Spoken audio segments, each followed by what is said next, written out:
Hello, this is Sarah. I am the person who tends to edit the episodes of Queer Cuz.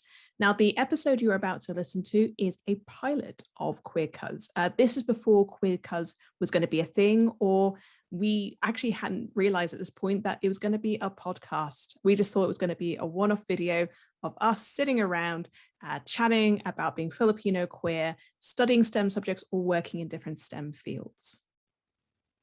So the episode you're about to listen to is the beginning of what became Queer Cuz and seeing us kind of talk about these subjects for the first time. So sit back and relax, and I hope you enjoy this episode.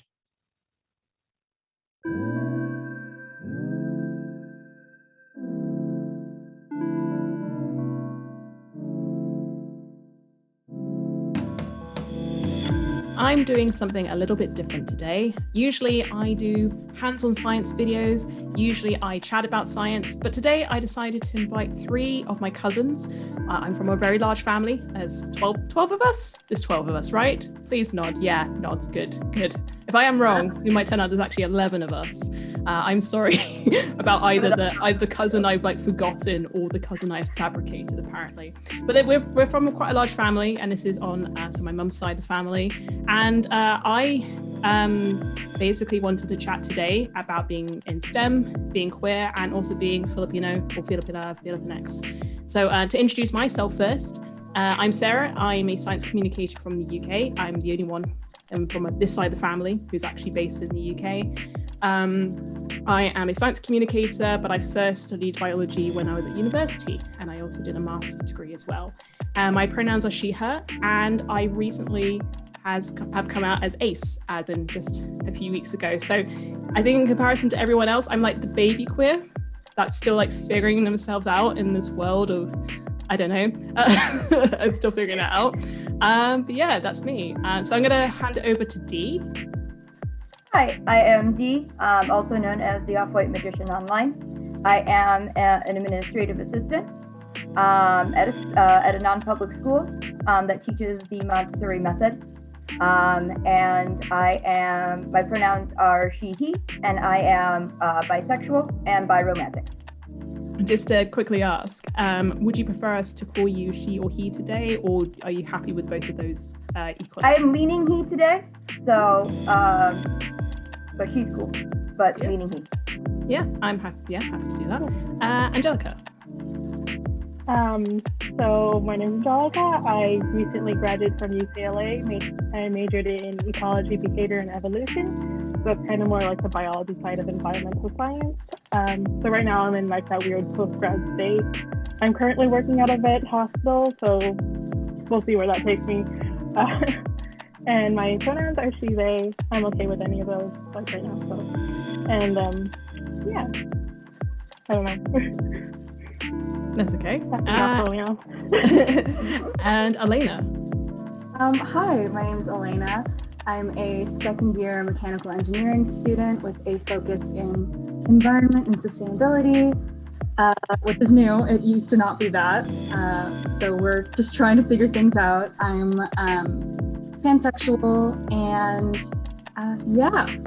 Cool. Thanks, everyone. Can I just quickly get us started off with, how did you get into your area of STEM? What got you interested? Since I didn't say it in my first initial introduction, I graduated university with a bachelor's in neuroscience. And I went into neuroscience for mostly 2 reasons. One is because I had to choose a science degree. And 2 was because out of the science degrees, it was the closest to psychology. And during a lot of my childhood, I battled with depression and anxiety, and I just wanted to figure out a way to help people and students and children who ended up kind of with the same kind of experience than me. And I've kept it in my pocket ever since. Just to kind of delve into what you just said, Sure. You said that you felt like you had to choose a science degree. Was any particular reason behind that? The only way my parents would pay for my degree was if I chose a science degree. Okay, cool. And if you feel like you had the choice, would you have gone down a more, although I would say psychology's got plenty of science in it, would you have gone down a more psychology route if it wasn't for I still probably would. I am vaguely mad at our College of Liberal Arts at the college that I went to that will remain unnamed. Because I wanted to minor in psychology while majoring in neuroscience, but they said the subjects were too close and that I could not do that. What they didn't tell me is that I could have double majored. Oh, so that actually could have been an option. So that could have been an option since I did 4 years of college, but went into college with 80 credit hours. So I was about halfway done as a freshman. Right.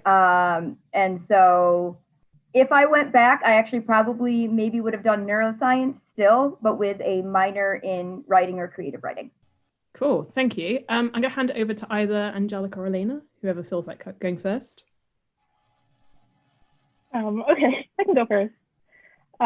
So ever since I was young, I think I was always more inclined towards science, and I've always had this interest in like animals and like the natural world, and so I think it was kind of natural for me to go into ecology rather than a more general field such as biology. So I wanted to be more focused on like the environment as well. So, and I think it also plays the fact that like family kind of expects you to go into like a science related field.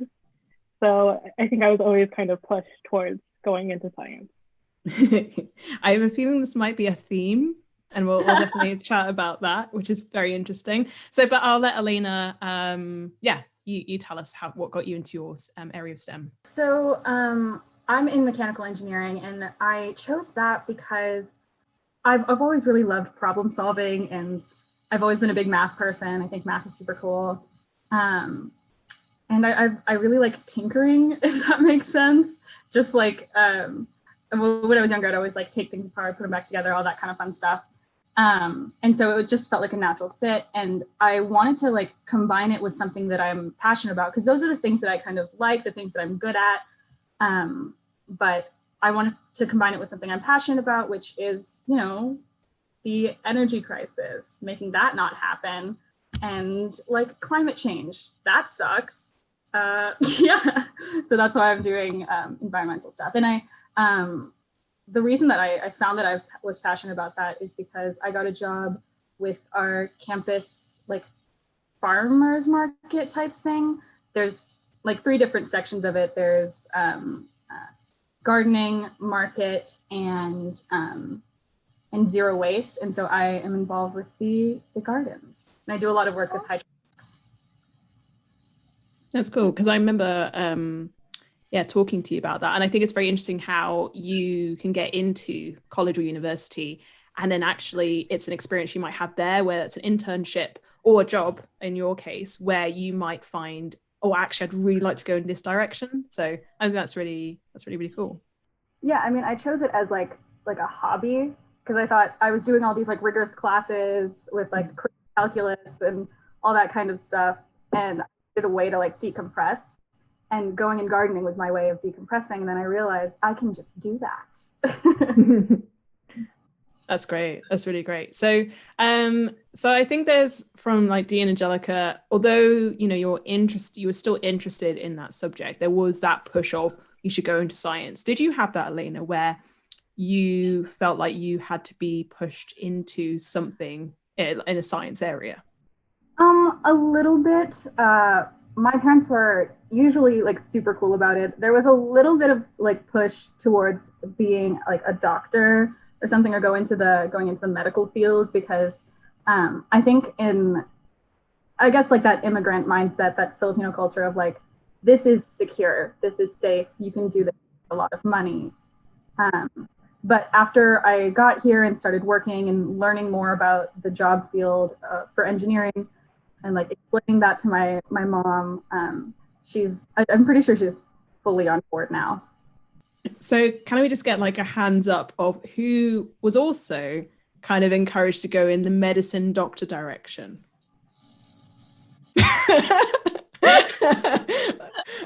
We have a match.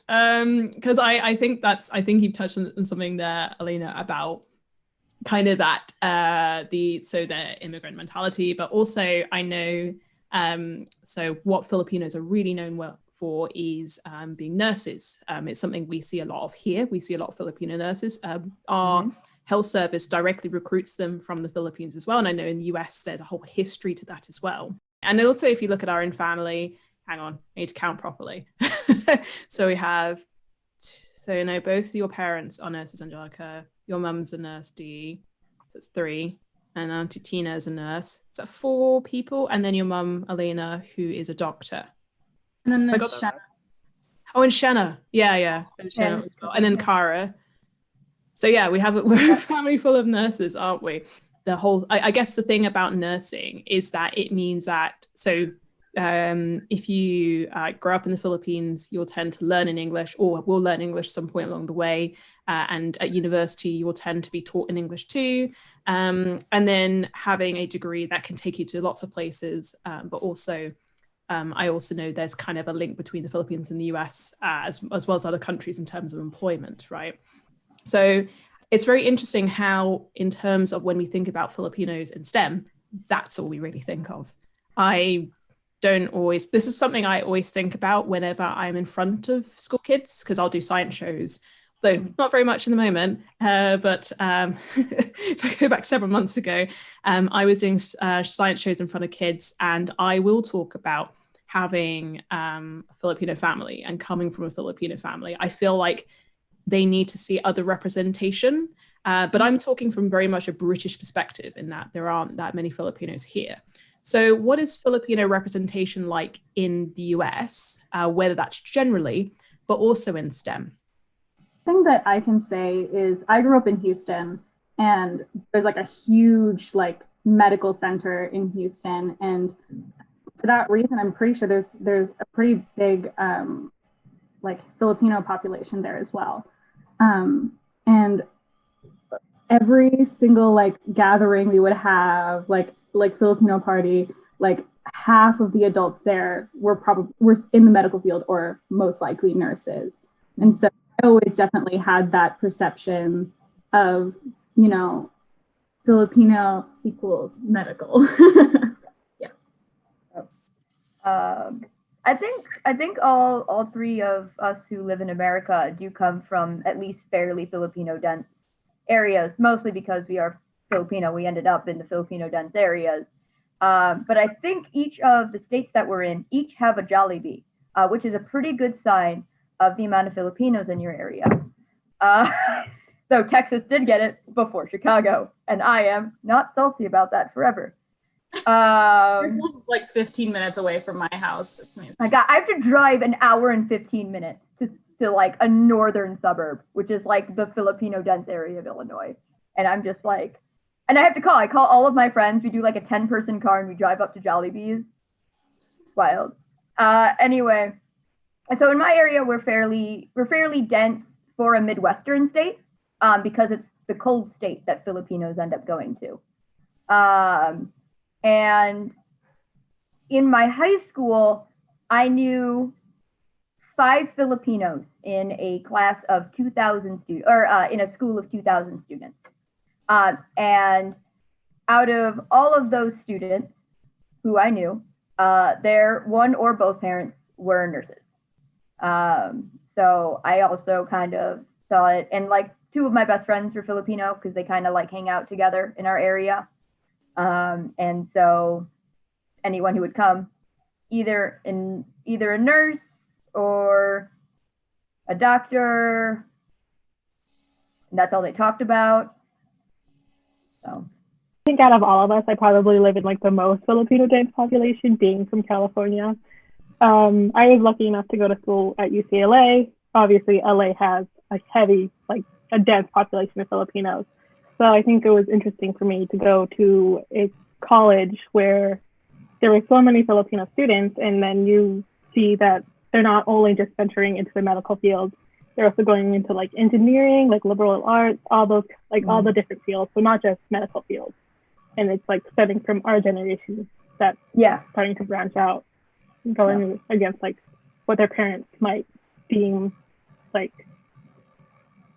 stable career, I guess. So I think it was definitely interesting for me to see from our generation. Yeah, and maybe just to add a little bit more to that, considering why I brought all of us here today, is then LGBTQ plus representation in STEM fields. But on top of that, Filipino LGBTQ representation. Is that something that you've been able to see? Yeah, based on like what I saw in college, because I didn't exactly continue through the science route, but I'll kind of talk on the 2 labs that I did work in. But when I was in college, a lot of my neuroscience classes were Asian. They were Asian heavy. And my college did have a very big LGBTQ community. So we did see, at least in my pod, quite a few representations of both in the STEM community. But I think that's because that's what that college was specifically for, were for LGBTQ and diverse students. That's kind of what my college is kind of sold for. And so it was kind of really cool to see that. When I went into labs itself, my first position, there was one Filipino with me, and it was kind of a writing lab, kind of. So there was one there. I don't know if anyone was LGBTQ there, just because I was still in the early stages of kind of being comfortable to be out in your workplace. We didn't still have discrimination, anti-discrimination laws at that point. So a lot of, and also my manager there was also Filipino. That is vaguely. So like my manager there was Filipino. And then my next one, which was a food lab, there was no Filipino representation there, but it was only a couple of us. So, and then once again, no one was really out for LGBTQ. Now that I work at a school, which is a little bit STEM because we do teach STEM to the schools, I do know 1 or 2 other LGBTQ staff members, and then there is 1 other teacher who is Filipino. So here at the university, we have like different programs for like different, I don't want to say categories of people. I can't like think of a better word, but there's like a society for LGBTQ people in engineering. And then there's also, like the FSA, the Filipino Student Union. There's like subgroups of that based on your major. So I personally haven't like been super involved with it, but it does really help to know that it's there and know that those exist. And it's good to see it. It's also good to be in it, but it's also, if it exists, then it means something to someone. Yeah. I think you've like really touched on a good point there, that at least it's there as an option, and you don't need to necessarily go into those spaces if you feel like, I don't feel like I necessarily need this. And also necessarily like right then and there, it might be something you can always go back to, but at least you have it there as an option. There are people. Yeah. That's really cool. That's really, really cool. Angelika, any thoughts? A little bit about like research in my field. So I participated in 1 lab and then a field quarter at my school as part of my major. So for my lab, to be fair, for my major, there wasn't a lot of like Filipinos in ecology, which I can, we can't really do much about that right now, but there was like LGBTQ representation within my lab. Like I knew like my my grad student who was in charge like was definitely LGBTQ. There was like a few more that were like that I knew that were out. So that was nice to see like in a lab setting, because usually like you usually think of like the typical like white straight males in like labs, like directing labs and stuff.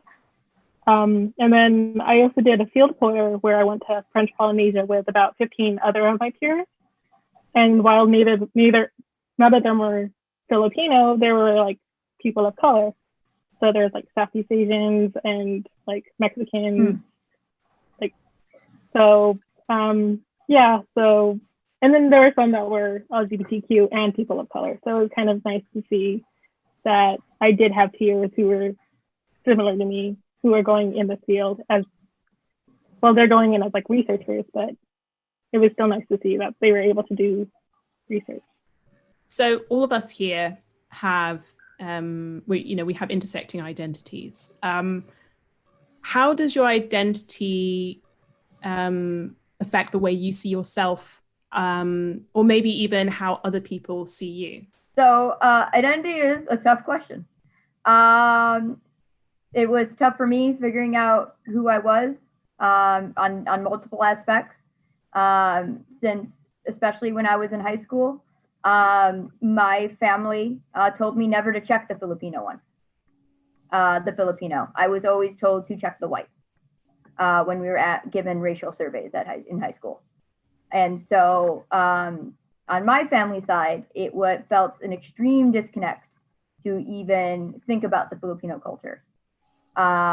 In that I didn't go to lessons like my other friends. I would go once a year to a college's Filipino showcase, and I would eat the food. And so what Filipino means the most to me is the food. That is the identity I have with Filipino culture, is the food, which is great. Like, I love the food.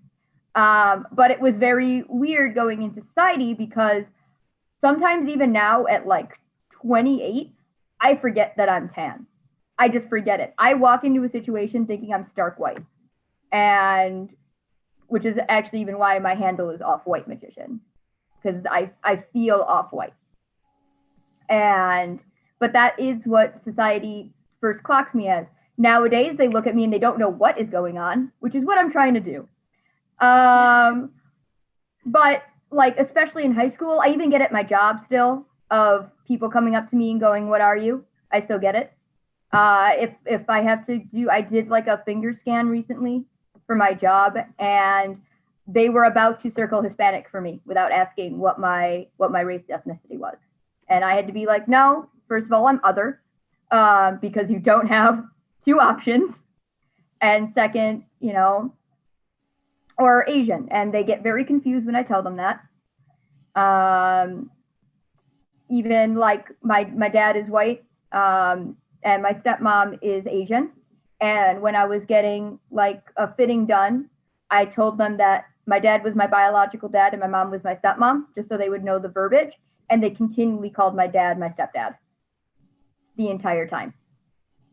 And so it's kind of weird for me to have that a lot, because it's just not something I personally connect with as my identity.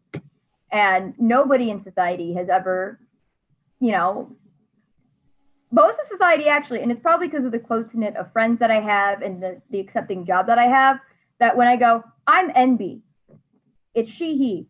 No one questions it. It's very smooth, it's very fine.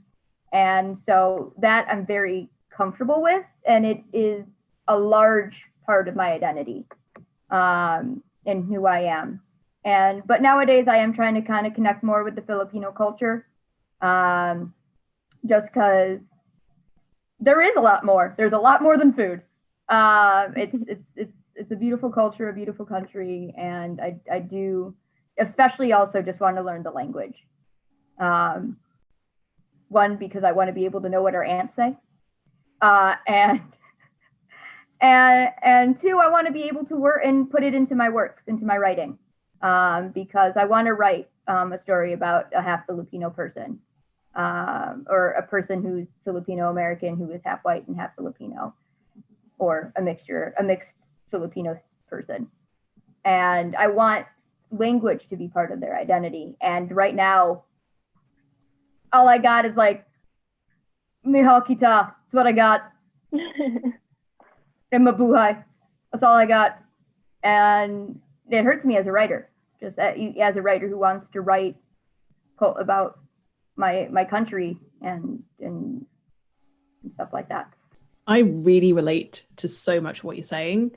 I sometimes feel like I'm not, like, I definitely call myself British first, I think, because I grew up here.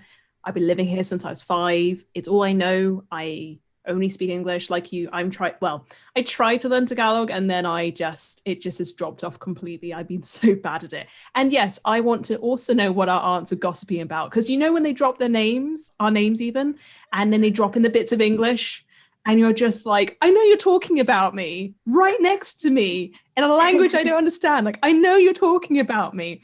But the words I used to pick up were like from my mum speaking on the phone saying, talaga, which means really, for anybody who's watching this.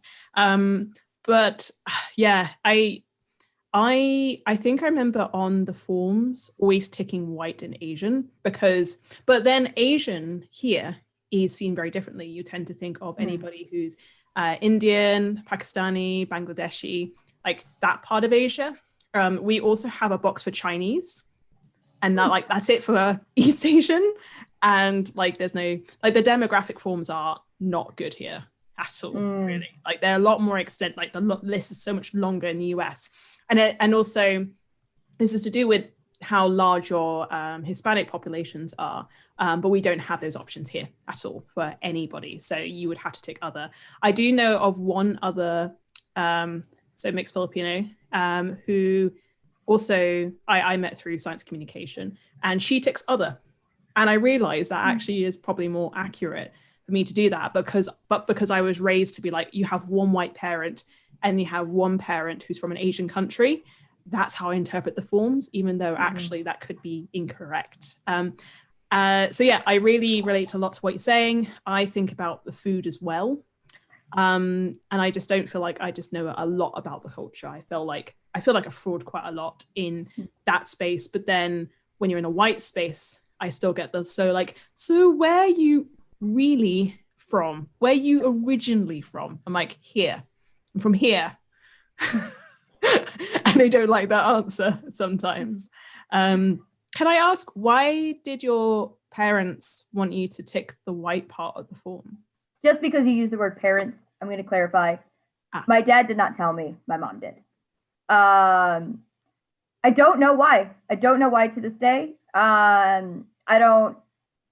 honestly don't know. It might have been, and it's very funny because, you want to click that minority box in America. Like it gives you money. It gives you, it gives you, shoot, I'm like, what are those things called that give you money? Scholarships. It gives you scholarships. It gives you grants and stuff like that if you're a minority going to college. So for a while, I was very confused, and I had no idea. And maybe it was because he didn't feel like I was part of the Filipino culture at that time, because I really wasn't. So that could be what it is. But it's just one of those things that, is one of those weird things that's in my head, even into adulthood, that, oh yeah, I remembered that I clicked white. That was weird. I went through that same thing when I was getting my driver's license. Because it's like, what do you tick? 'Cause I don't even know if there's an other for driver's license in Texas. Yeah, so I was like, okay, so do I pick white or Asian? Like, I always picked other throughout like my whole life, or both. And so I had this whole conversation with my parents of like, do I have to pick between you two? Like, what's the deal? And I did pick white because somebody had told me that you're supposed to pick like what your dad is, which isn't like true. I don't know who told me that. Yeah, that's wild.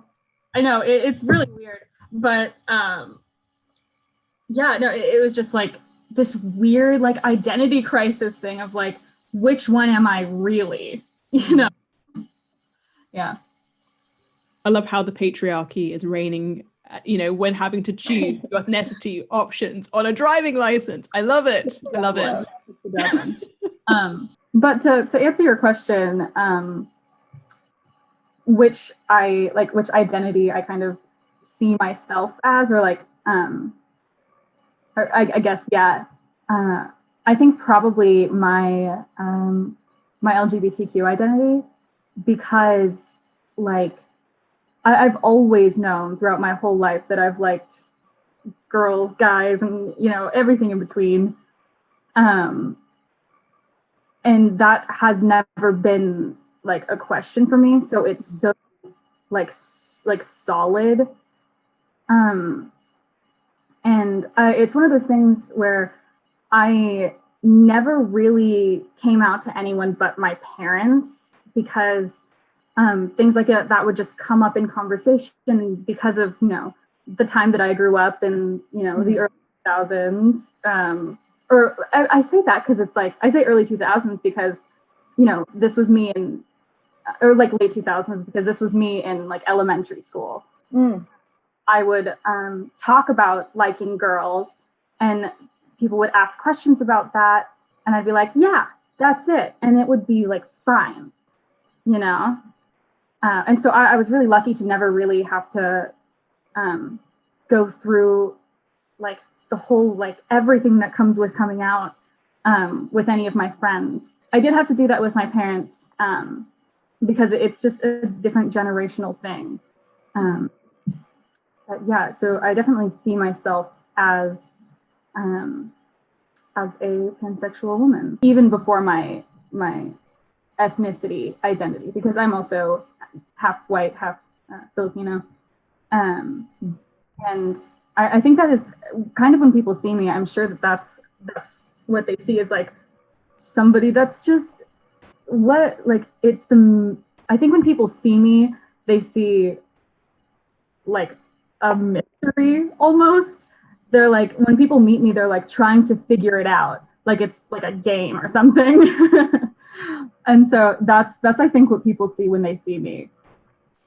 Yeah, that I just like, I was like the nods. I was like this completely. But I can see why. I think it's very interesting how you talked about your sexuality, sort of having that first. And I also love the fact that, you talked about that when you were a kid, and because it was fine and normal, you've never had to question that. And I think that really says something about how far we've come. Because I think, so myself and Dee are like, so I'm 31, so I'm quite a bit older. And that wouldn't have happened when I was at school. And for those who are based in the UK, be familiar with Section 28, that was basically a law that stopped the promotion of homosexuality in schools. That was the way it was phrased. And so you couldn't talk about any of this at all. And that was until I was 13 years old. So there was no chance of it. And I feel like schools are always playing catch up now. So very positive, but really great to hear your experience on this. But also, yeah, it's very interesting to hear that sort of difference with that. But I think, like, for me, I think I tend to think of my gender identity first, like being a woman first. And I think because I'm white passing, and also because I'm half white, I think the ethnicity stuff is something I've had to really, I feel like I've consciously thought a lot more about. And then, yeah, I'll mention my ace identity in a bit, but I feel like I need to hear from Angelika first. I think my experience with ethnicity is obviously going to be very different from your guys's, since I am very obviously like not white passing at all. But I do understand the feeling of being like an imposter within the Filipino community, especially being like a first gen immigrant, like the child of an immigrant, basically. If I compared myself to my peers who were born and lived in the Philippines for quite a while, they knew like Tagalog, they could talk to other students in Tagalog, and then kind of basically left out, like you knew the culture a lot more better than I did. And so like you still get that kind of imposter feeling, even though I am pretty much almost fully Filipino. So yeah, it's kind of a struggle to like think of, like, I don't know, to think of your ethnicity. But I don't know, it's, for me, I think it's hard for me to choose between my identities as a Filipino and someone who's queer, because I think both of those had such a big what's it called? It just was so intersecting as I was growing up that you can't really separate them from each other, like being queer and being Filipino. I don't know, especially when I was growing up, because I feel like I was ostracized a lot for being Asian in a school that's predominantly like Latinx and white. So being an Asian in that community was very disconnecting.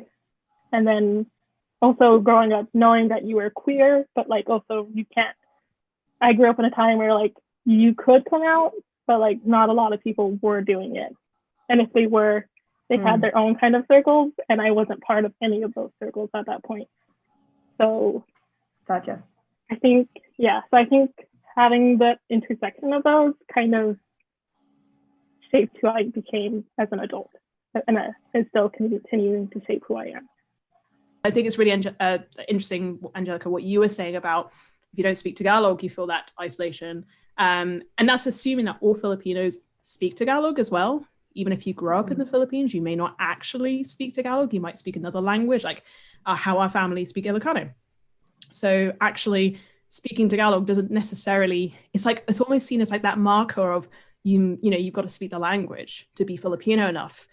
But that's a load of rubbish, quite frankly. So yeah, I think I want to pick up from what Angelika was saying about how the sort of two identities, so your Filipino identity and your queer identity, were kind of really connected. And I'd be really interested to kind of know a bit more from anyone here, how your Filipino identity does affect your queer identity or vice versa. Actually, I have like kind of an interesting thing about how we had at my college a very big LGBTQ and a very big kind of Filipino culture. A lot of those mixed. So what I found a lot, other than is that a lot of Filipinos were part of the queer community, and it was kind of very helpful to kind of see, because I had like a group of friends in high school, and all of them were not like, that was kind of the difference, is that in high school, all of my queer friends were white. And then once I got to college, all of my queer friends were not necessarily white. And so it was nice to finally feel that it was okay in our culture, for one, in that I grew up in a time where LGBTQ was very quiet. We identified inside ourselves, but we didn't identify with society. We didn't really have LGBTQ groups in my high school. It was like me and a bunch of friends met at a couch. That was it. That was the LGBT group at my high school. Is 15 gays met at a couch. LGBTQ met at a couch, and it's kind of what shaped us. Kind of moving forward is that that was our community going into college. And then once I found a sanctioned LGBT group, I kind of went, oh, we're gonna be okay. We're gonna be fine.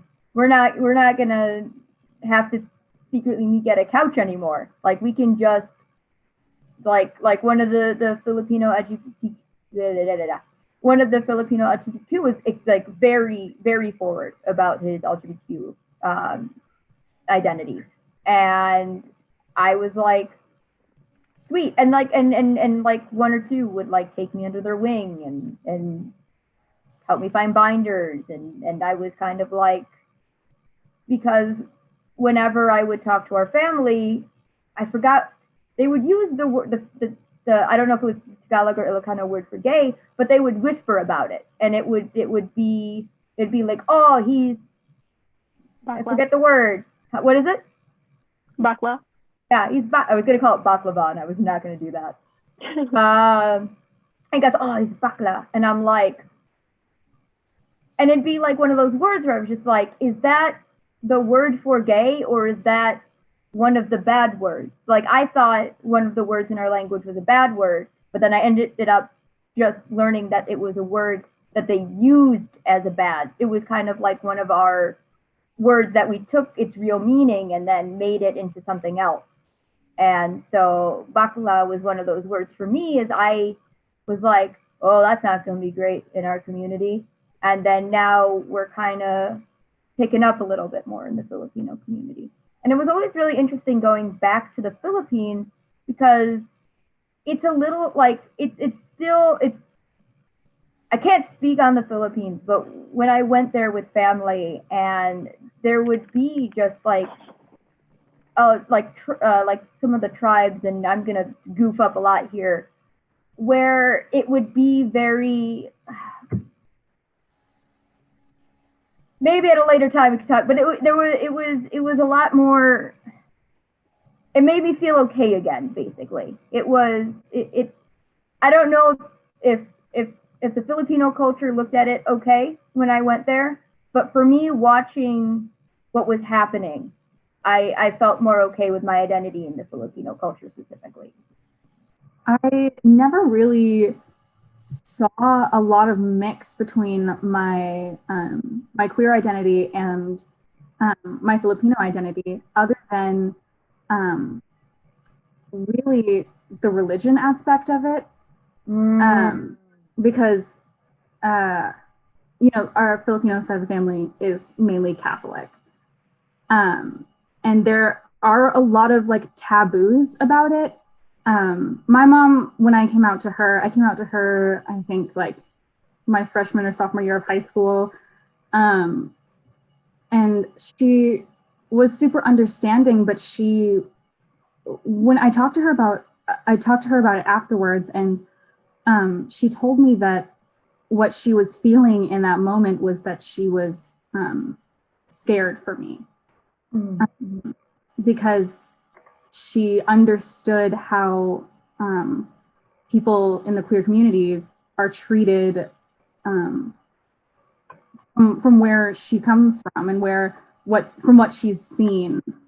And I don't know if she meant just in society or throughout history, or specifically in Catholic or like Filipino spaces, but there really is that taboo of like, oh, I still love you, but this feels wrong. And I don't really know where that comes from, but I always kind of associated that with Catholicism and being Filipino. I agree with Alaina, like the whole Catholicism thing, and like growing up in the Catholic Church, you kind of hear like being gay isn't okay and stuff like that. I heard that a lot growing up, and I knew my parents, like when I was growing up specifically, they'd be like, don't question the church. Like it would be kind of that conversation. Luckily, I think that's kind of changed a little bit now, but that's definitely what I heard back then. And then I also think that growing up, I grew up a lot watching a lot of like the Filipino channels, you know, and like the queer representation on Filipino channels is like the gay person's like the butt of the joke. They're the comedian. Yeah. They're like not taken seriously, and they're always bakla. They're like, like sure they're there, but it's not a good representation, I think. So I think what really helped me is like learning a lot about like indigenous Filipinos and like how their practices are a lot different from before we were colonized. So like knowing that like non-binary genders exist, knowing that same-sex like relationships were okay. So stuff like seeing stuff about that in the Philippines before we were colonized like really helped. And like I think a lot of times now, like I think Filipino youth are kind of going back to that, like seeing that this is what our culture really is. This is what we really like stood for back then, and then kind of knowing that like now it's okay. Like it kind of heals you, I think.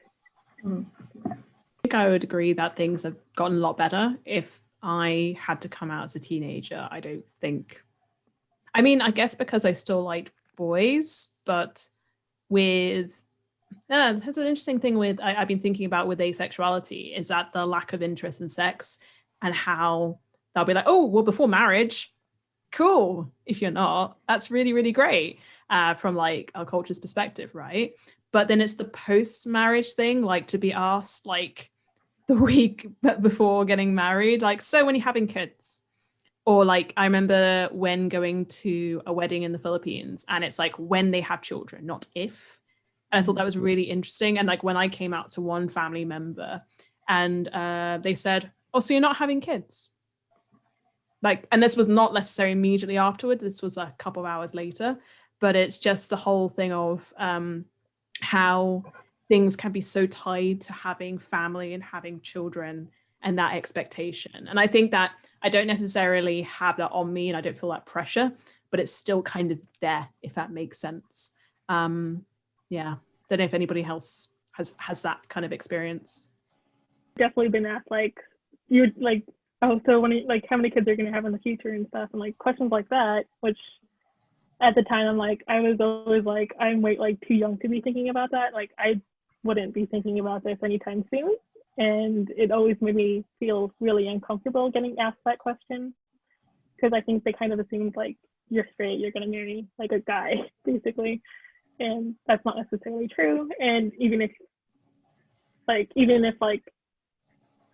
me and my girlfriend would like later on like adopt, like we don't necessarily have to, like it doesn't, like you don't necessarily have to have children.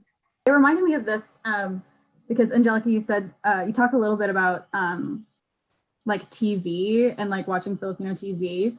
One thing that has been really interesting for me to watch, and I talked to some of my like queer Filipino friends, and it's kind of the same for them and especially their moms, where they've been getting really into RuPaul's Drag Race because there's just something about the dramatics of it that like Filipino moms just love.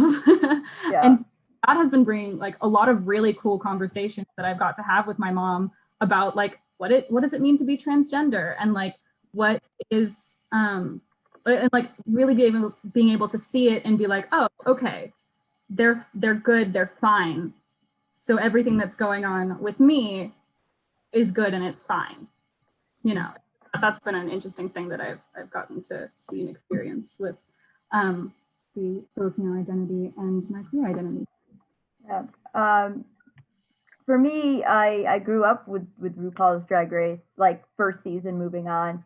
And though I have a lot of opinions about RuPaul herself, it was very great.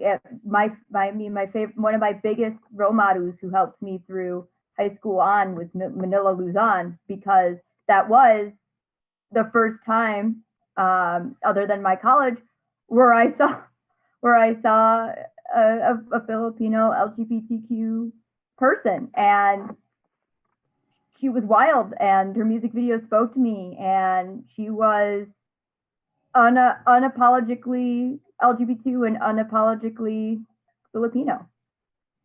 So it, you know, and then watching her come out in like a Big Bird outfit, I was just like, oh, I'm gonna be just fine.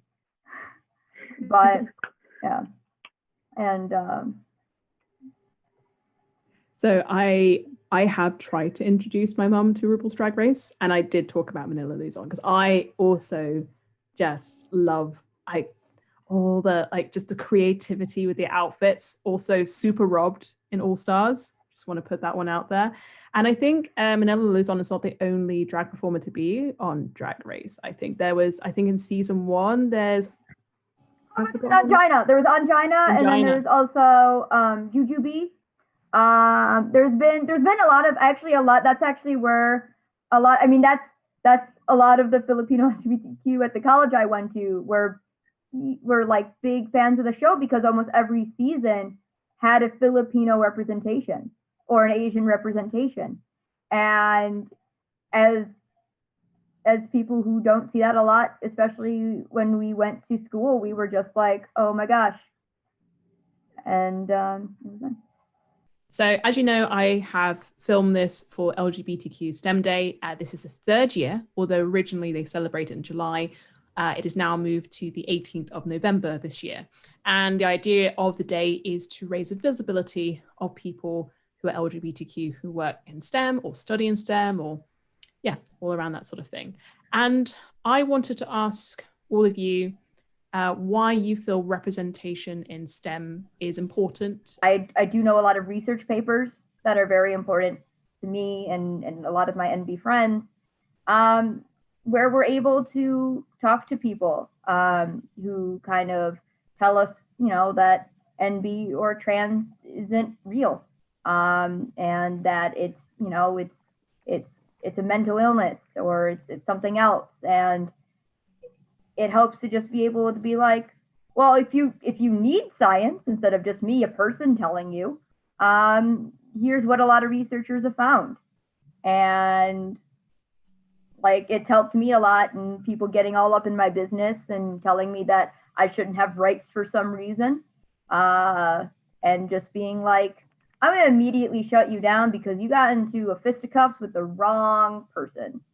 Like, and it's just, so I'm definitely gonna look and see what more arsenal I can get, and definitely appreciate those who are doing the good work.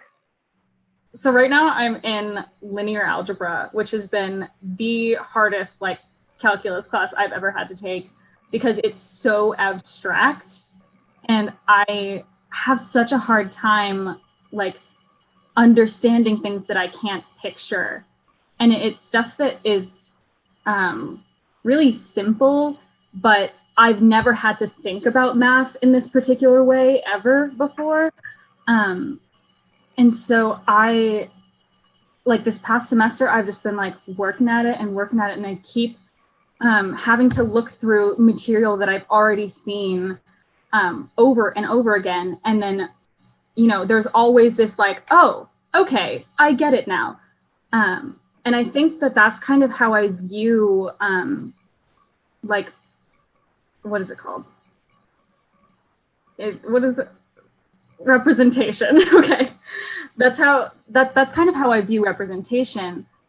We need to, you know, keep talking about this stuff. And I'm really happy that there is a LGBTQ STEM day, because the more that we talk about like, you know, queer awareness, the more that it'll start to like get into the brains of other people, and people will finally be able to understand it because they've heard about it so much. I said before that ecology is a very white-dominated field, so I think it's important for people to know that there's a non-gender conforming queer person of color, specifically maybe Filipino person who went into ecology, who is doing research, maybe exploring other options in ecology, that their options aren't limited, and to know that you can go into this field, you can do it. And I think 16-year-old me would be very proud that of where we are, like where I am today, and the path that I've taken to get to where I am today. And I also think that like ecology is also a very interesting field because, you know, like nature is full of all of these not like these same things that like we go through. There's same-sex partnerships between like animals. There's fish that transgender from male to female, from female to male, that these things are part of nature. They're not strange, they're not anomalies, they're just part of nature. And so I think it's important for people to like see nature and to know that, hey, humans are part of nature. We can be part, like, it's not strange for people to be transgender, to be queer.